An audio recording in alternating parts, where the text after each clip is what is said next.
This doc film is inspired by this terrific film called The Kashmir Files. Why, what, and how?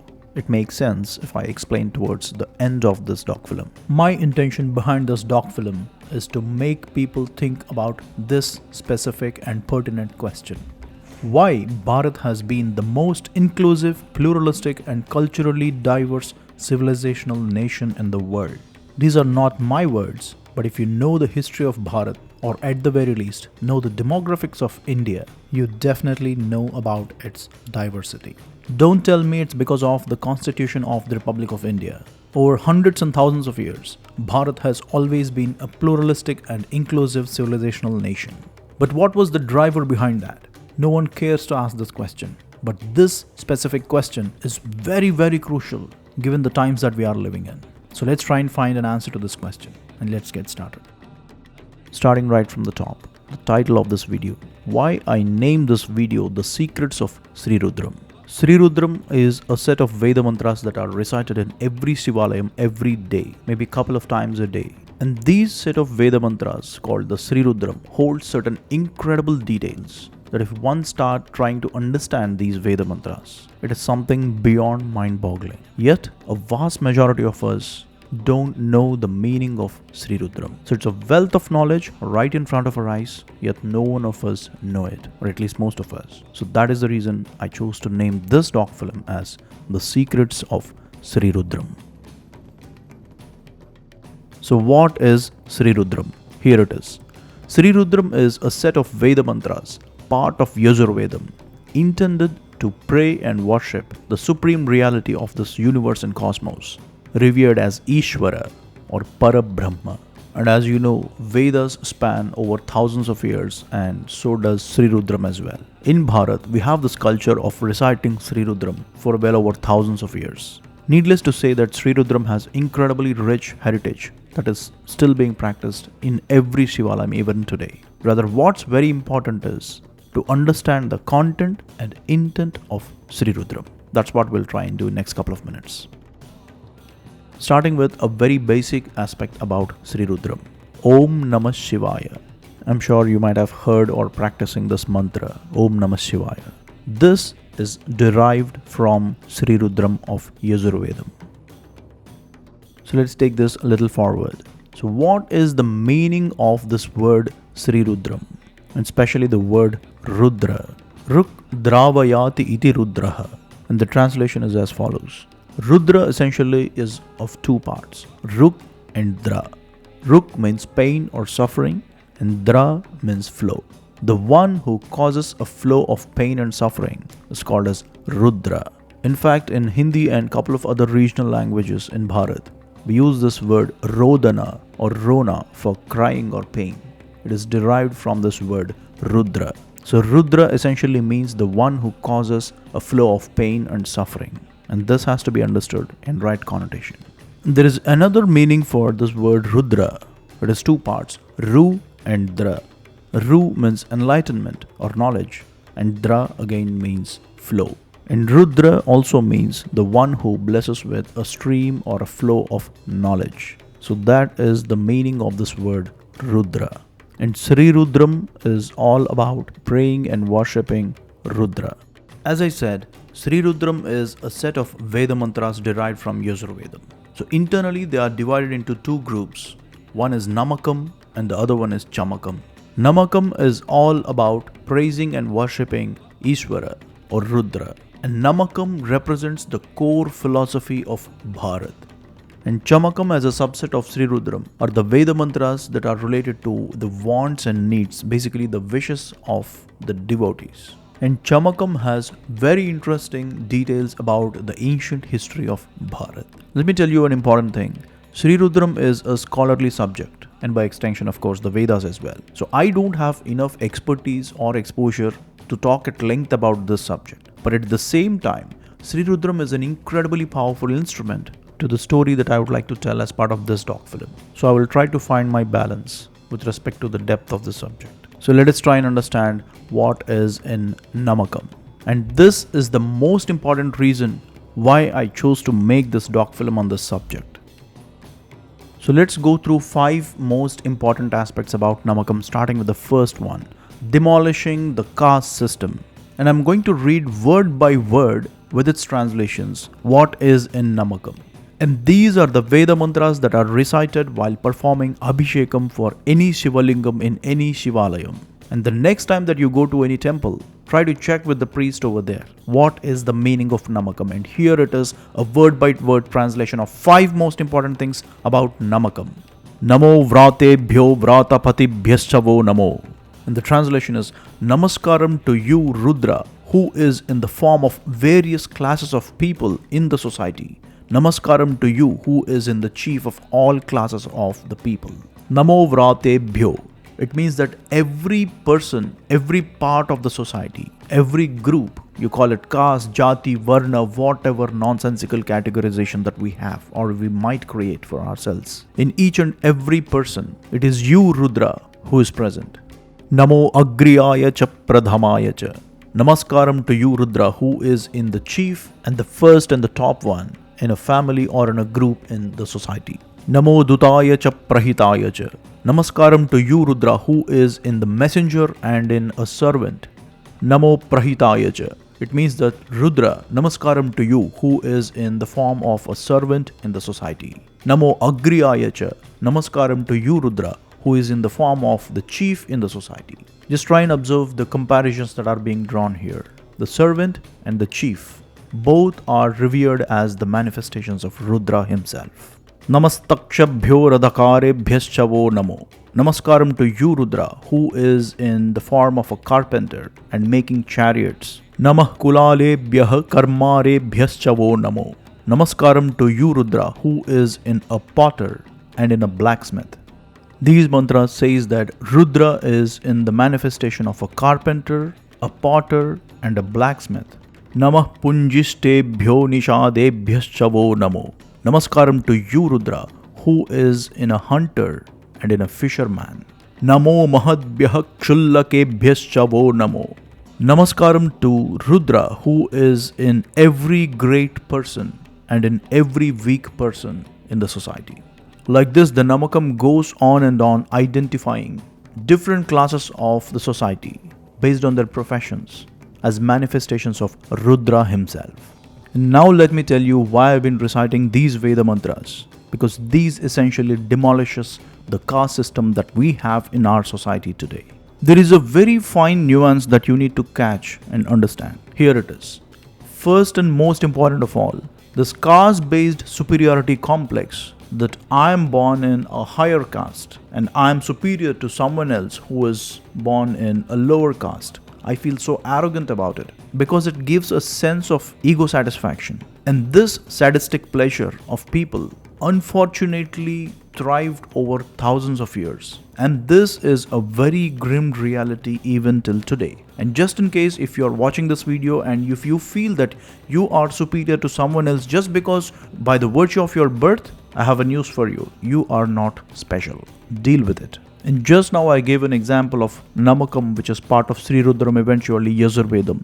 Historically, how each and every person in the society is revered as a manifestation of Rudra himself. So if you think that you are superior because of your quote-unquote caste, then you are the biggest idiot that is walking on this earth at this point in time. My only point is Sri Rudram, which has been practiced and recited in every Shivalayam over thousands of years, says that each and every person of a society is a manifestation of Rudra himself. So where did this caste-based oppression originate from? Don't tell me that Brahmins created this caste-based oppression.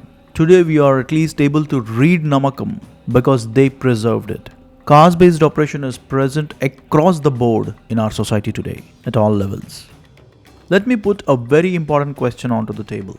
Here it is. First, take a look at this graph. This graph represents the world's GDP of different countries over the last 2000 years by Angus Madison. And as you can see, the GDP of Bharat, it was almost 1/3 of global GDP from 0 AD to 1000 AD. And that's when 1000 AD and thereabouts, the Islamic invasions of Bharat began. And in around 1500s, the European colonization of Bharat began. And from then on, the British, Dutch, Portuguese, French, Danish, Swedish, a lot of East India companies originated which colonized Bharat and looted the wealths of Bharat and China. So why I'm saying all this? Here is the question. The Chaturvarna system of Brahmana, Kshatriya, Vaishya and Sudra is a socio-economic governance structure that has been prevalent in Bharat well over thousands of years. And Chaturvarna system is absolutely nowhere near to the current caste-based system that we have. So 0 AD to 1000 AD, Bharat has been still following the Chaturvarna system. So the working section of the society is the backbone of any economy. And what's even more important is prosperity and productivity. These two go absolutely hand in hand. They are directly proportional. If you are prosperous, you'll be more productive.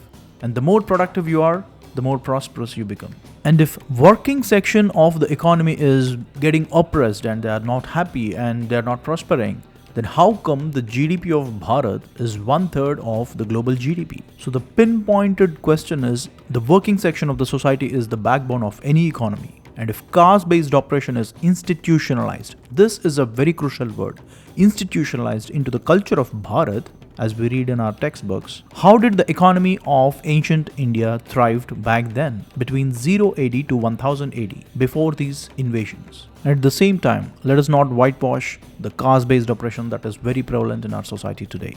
So try to reconcile these facts and let me know what are your viewpoints about this question in the comments below. I would like to read your responses. So that is the first point about how Sri Rudram demolishes the caste-based view that we have created for ourselves today. So let's move on to the other aspects about Sri Rudram. The second one is all about nature. So here we go.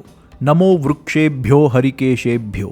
Namaskaram to you, Rudra, who is in the form of every tree in this nature. Namastirdhaya cha kulyaya cha.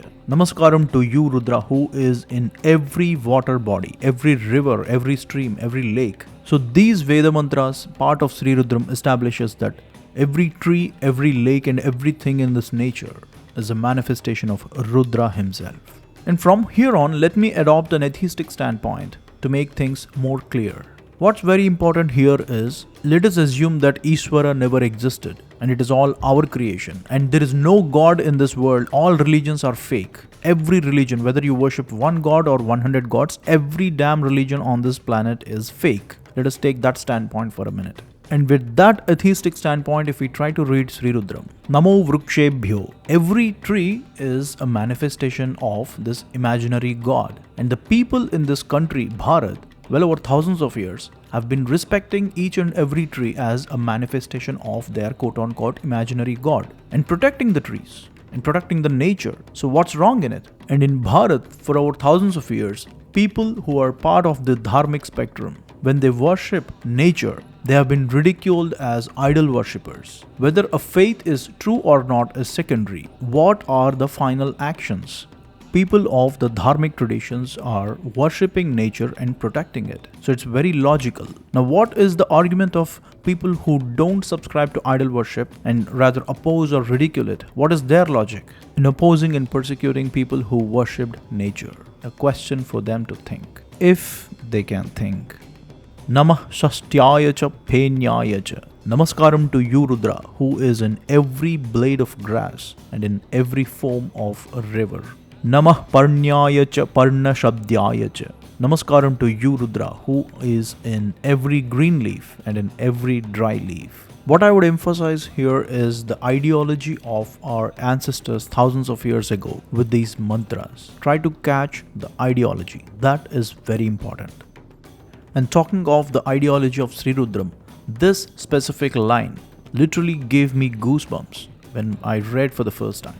Namah swabhya swapatebhyascha vo namaha. Namaskaram to you, Rudra, who is in a dog and also the protector of dogs. Equating a person with a dog is often perceived as very derogatory. But just try to understand the ideology of Sri Rudram. It is just mind-blowing. Namah swabhyaha. Namaskaram to you, Rudra, who is in a dog. Swapatibhyascha vo namaha. Namaskaram to you, Rudra, who takes care of dogs. I cannot articulate the philosophical depth of Namo Swabhyaswapatibhyascha vo namo. So I'll leave it here. Namo Ashvebhyo Swapatibhyascha Namaha. Namah Sarvaya cha Pashupataye cha. Namaskaram to you, Rudra, who is in a horse and also the protector of horses. Namaskaram to you, Rudra, who is the destroyer of all the sins and protector of all the animals and living beings. Like this, Sri Rudram goes on equating Rudra with animals. And these are not mere prayers. On a lighter note, there is an ancient scripture called as Ashva Ayurvedam. It is an ancient scripture on veterinary medicine to treat ailments in horses. And that is part of Atharvana Veda. So just try to understand the ideology and the deep sense of compassion that Sri Rudram demonstrates towards human beings, animals, nature, and everything in it. Up next, the fourth and the most important aspect about Sri Rudram, the death. Here is what Sri Rudram explains about the death. Trayambakam yajamahe sugandhim pushtivardhanam urvarukamiva bandhanat mrutyor mukshiya mamrutat. This is the Mahamrutyunjaya mantra, part of Sri Rudram. And here is the translation. Namaskaram to Trayambaka, Ishvara or Rudra. May I be detached from the bondage of death like a ripe cucumber from the stem, but not from immortality. Let me break it down. For instance, take a mango. A raw mango, when it turns ripe, it falls from the tree. And as and when it hits the ground, the mango gets dented. Analogically, take it as a sense of pain due to the fall at the end of its life. Now take a cucumber which already grows on the ground.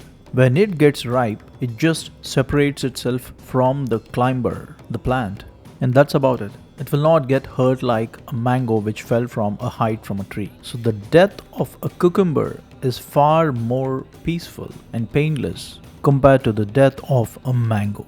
So the essence of this mantra is Urvarukamiva bandhanat mrutyor mukshiya, which means just like how a ripe cucumber at the end of its life so seamlessly has a peaceful and painless death, give me such kind of a peaceful and painless death.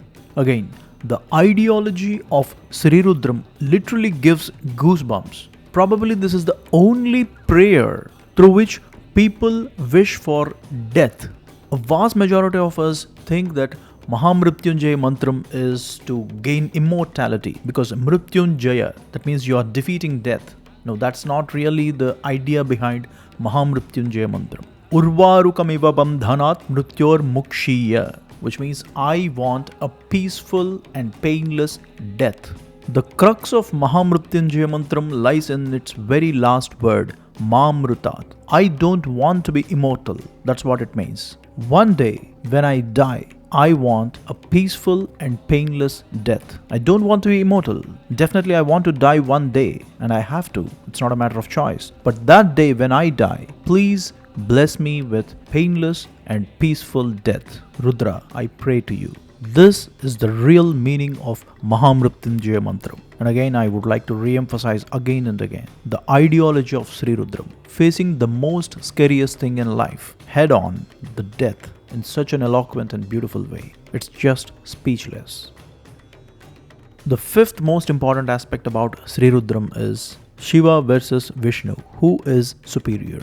Can you believe that there are people who still fight over such kind of things? Well, it's quite surprising to see the ignorance of people on those lines. So I would like to briefly touch base on Sri Rudram from this aspect as well. Namo Rudraya Vishnave Mrutyur Me Pahe. Namaskaram to Rudra, who is also Vishnu. May he protect us from death. The word Vishnu means the one who is present everywhere, omnipresent. In fact, the word Vishwa is derived from this word Vishnu.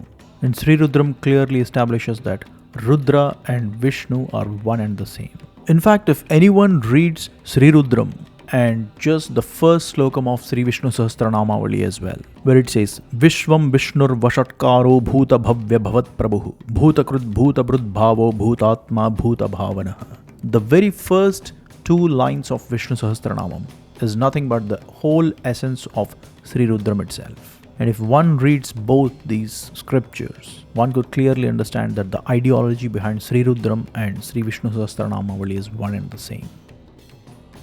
So that was briefly about Namakam, where I handpicked just 5 important aspects which I felt to be very relevant for the story that I am narrating now. But there is an ocean of knowledge in Namakam. If you're interested, you can try and read that. Now let's move on to Chamakam, which essentially gives great clues about the ancient history of Bharat. All these Veda mantras are about wants and wishes. So these things clearly tell us what were people wishing back then, thousands of years ago, and even till today.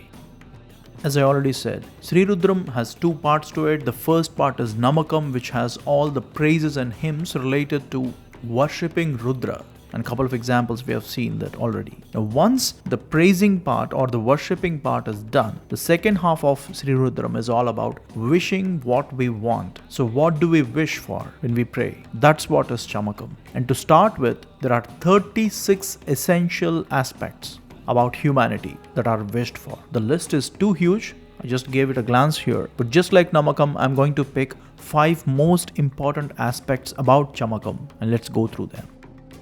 As I already said, Namakam gives us the core philosophy of Bharat, which is Advaitam, which means each and every speck of this universe is one and the same. Everything is a manifestation of Ishvara himself or herself.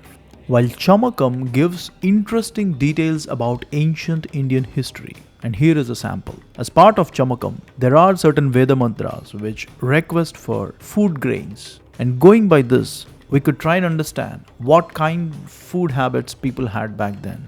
And this part of Chamakam, as part of Sri Rudram, goes like this. Tilaschame, Mudgaschame, Khalvaschame, Godhumaschame, and so on. And it says that bless us with maize, rice, wheat, black gram, sesame seeds, green gram, sorghum, millets, red rice, and all types of food grains. And these Veda mantras are being recited well over thousands of years. Even till today, you'll find them being recited in a Shivalayam. So these fine details as to how people were wishing about what kind of food grains. I mean, these are historical records about the food habits of people of Bharat well over thousands of years.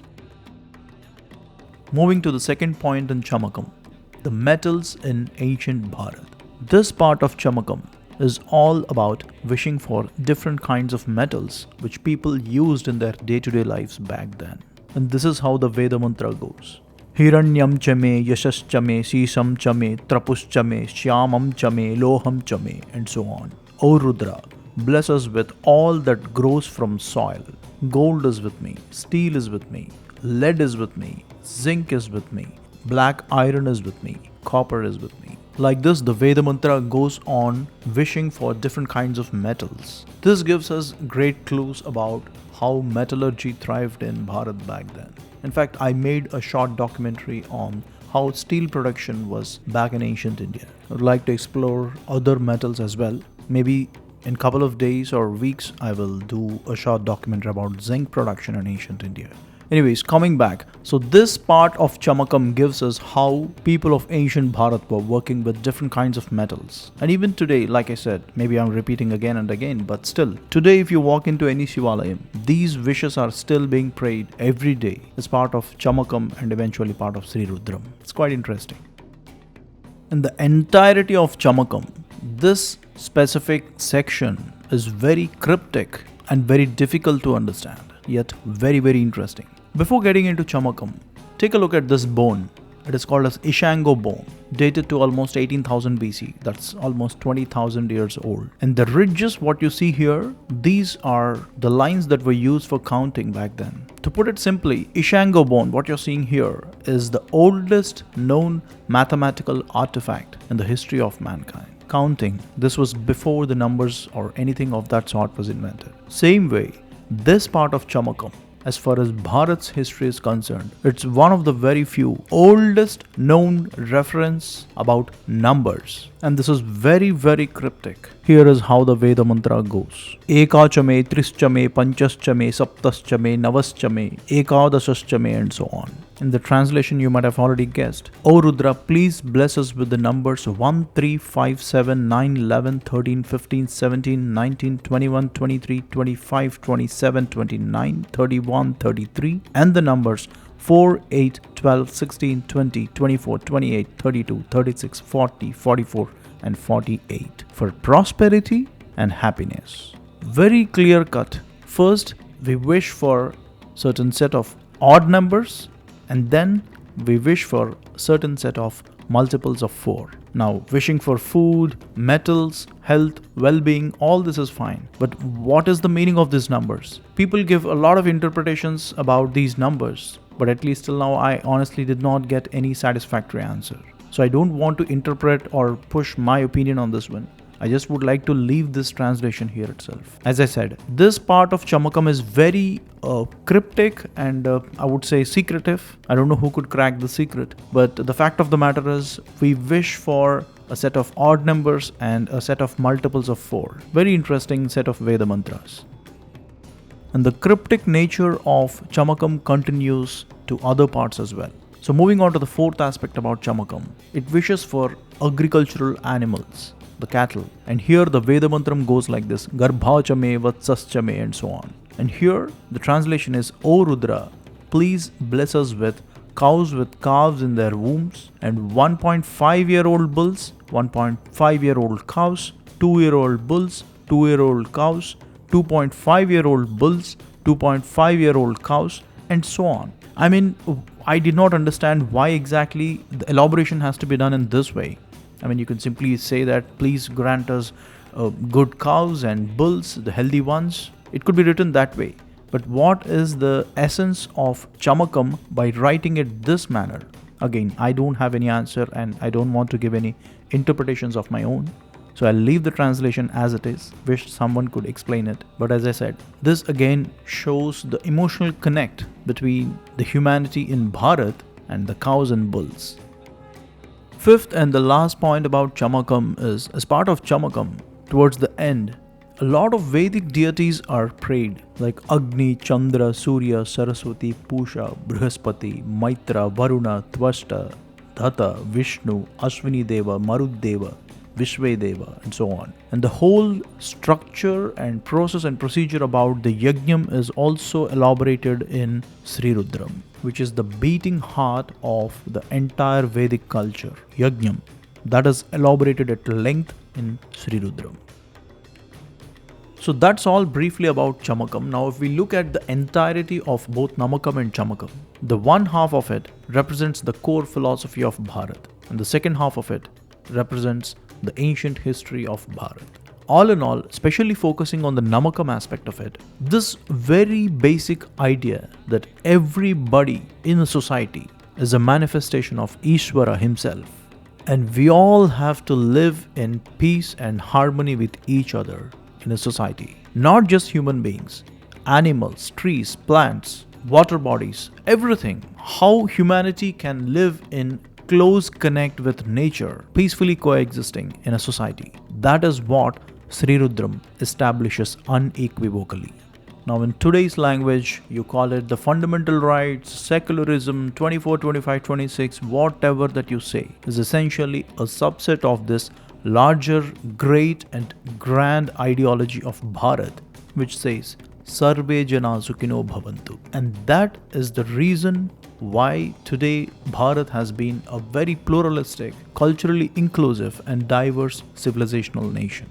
That is the reason we have these many languages that originated and diversified within the subcontinent. Many dharmic religions took birth in this place. Many scientific advancements took birth in this place. All in all, to conclude, Sri Rudram holds the soul and spirit of the Republic of India, what we know today. And the foundational pillars of Bharat are deeply rooted into the great, grand philosophy of Advaitam. So circling back to where I started, at the very beginning I said that this doc film is inspired by the Kashmir Files. Now let me tell you why, what and how. In the entire movie, that one particular scene where the Shivalingam is broken and lying in the dust and debris, that specific scene had a very strong impact on me, more than the other gory scenes that we have. This one really hit me hard. Let me tell you why.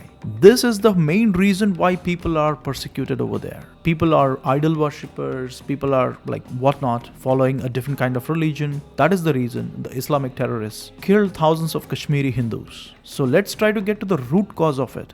You could say, come on, it's a movie in just one scene. But honestly speaking, that is not just one scene. It is history in a nutshell. Thousands of temples have been desecrated by the Islamic tyrants over hundreds of years in Bharat. And even today, religion is one very powerful entity which is swinging the geopolitical conditions and changing people's lives across the globe. So it is really important for youth of today to question each and every religion for what they stand up to. And the most powerful weapon to counter this religious violence is knowledge and intellect. So that is the reason I chose to make this doc film, to make people aware of what is the ideology behind a Shiva Lingam that was desecrated. Not in the movie of Kashmir Files, but in real life in Kashi Vishwanath, Ujjain Mahakaleshwar, Somnath. Like this, there are thousands of temples that were desecrated by the Islamic tyrants over hundreds of years.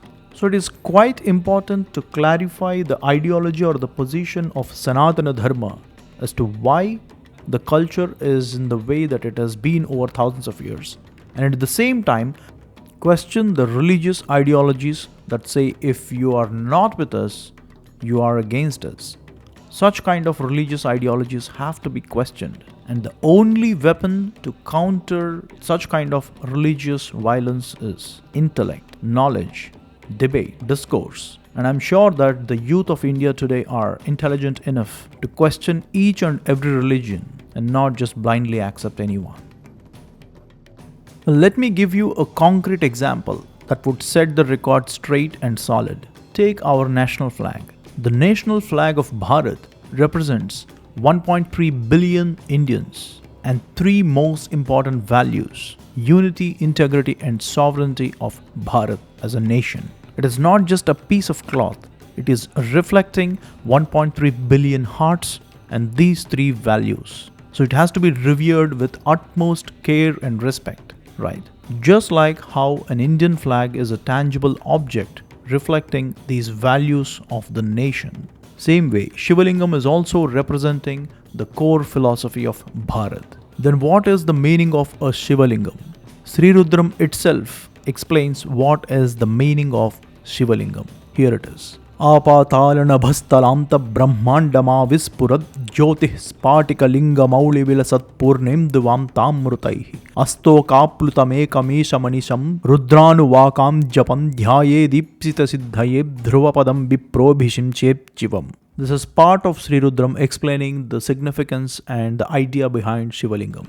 The literal meaning of the word lingam in Sanskritam means mark. Shiva Lingam is revered as the microcosm of the nature, the universe and cosmos and everything in it. Shiva Lingam represents everyone, everything in this universe. So after reciting all these Veda mantras of Namakam and Chamakam in Sri Rudram, where each and every speck of this universe is equated with Ishvara himself, at the end of it, the whole of this world completely is represented through Shiva Lingam. And the one who worships Shiva Lingam, it means that that person is praying for prosperity, health and happiness of each and every person, animal, tree, river, everything in this world. That is the ideology behind Shiva Lingam. Now you tell me, if someone comes and says that now this guy is an idol worshipper, we have to kill him and we have to break this Shiva Lingam. What is the logic and reason behind such kind of an ideology? In fact, a violent ideology.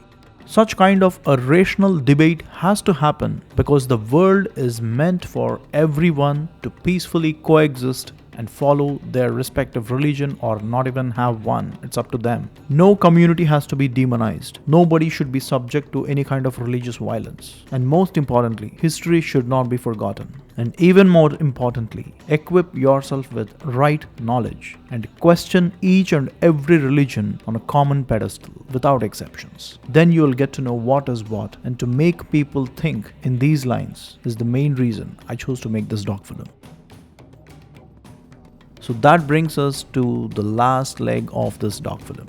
I'd like to conclude with the same question where I started this doc film with. Historically and even today, Bharat has been the most pluralistic, inclusive and culturally diverse civilizational nation. Why? Sri Rudram is one answer, but there are 1,000 more answers yet to be discovered. So keep asking this question yourselves, and most importantly, when it comes to religion or dharma, Try to question each and every religion or dharma on a common pedestal. Use your brain, use your thinking ability, and put each and every religion under spotlight and question, are they willing to coexist peacefully with each and every one or not? Every religion without any exceptions. Then you will get to know what is the real truth.